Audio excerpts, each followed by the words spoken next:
Европската унија им го забрани прелетот на белоруските авиони над европското небо, откако литванскиот авион со кој патувал еден белоруски дисидент беше киднапиран во текот на летот и присилен да слета во Минск, каде тој бил и уапсен.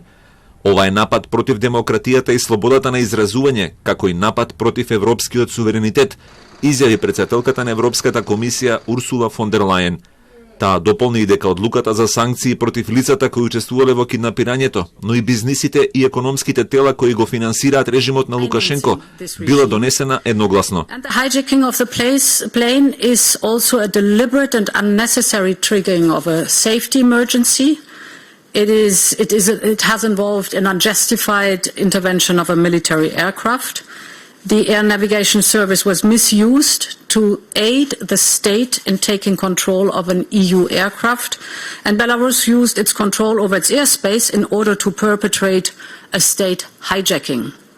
Therefore, the safety and security of flights through Belarus airspace can no longer be trusted, and the Council will adopt measures to ban overflights of the EU airspace and deny access to EU airports to Belarus airplanes.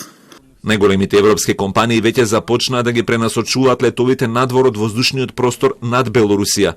Германската Луфтханза и холандската КЛМ меѓу првите го послушаа повикот на Европската унија, додека Обединетото кралство ја повлече работната дозвола за белоруската компанија Белавија.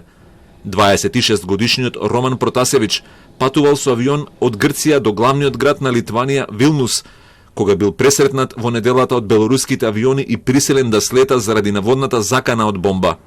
Западните земји ја обвинија Белорусија за киднапирање на авионот. Белоруските власти денеска објавија и видео снимка со изјава на Роман Протасевич, која очигледно била снимена под принуда по неговото приведување на аеродромот во Минск.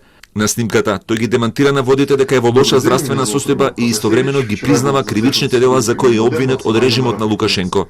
Сейчас я нахожусь в СИЗО номер 1 города Минска. Могу заявить, что никаких проблем со здоровьем, в том числе с сердцем или с какими-либо другими органами, у меня нет. Отношение со стороны сотрудников ко мне максимально корректное и по закону. Также сейчас я продолжаю сотрудничать со следствием и даю признательные показания по факту организации массовых беспорядков в городе Минске. Семејството и опозиционите соработници на Протасевич предупредија дека е голем ризикот тој да биде измачуван додека е во притвор и се плашат за неговото здравје. Доколку биде прогласен за виновен по обвинувањата од режимот на Лукашенко, Протасевич се соочува со можен затвор од 15 години. Белоруските власти се правдаа дека присилно го слетале литванскиот авион заради примената закана од движењето Хамас, дека поставиле бомба во леталото. Хамас секако ја негираше информацијата, а оваа група нема ниту таква историја или способност да изведува операции надвор од Израел и палестинските територии.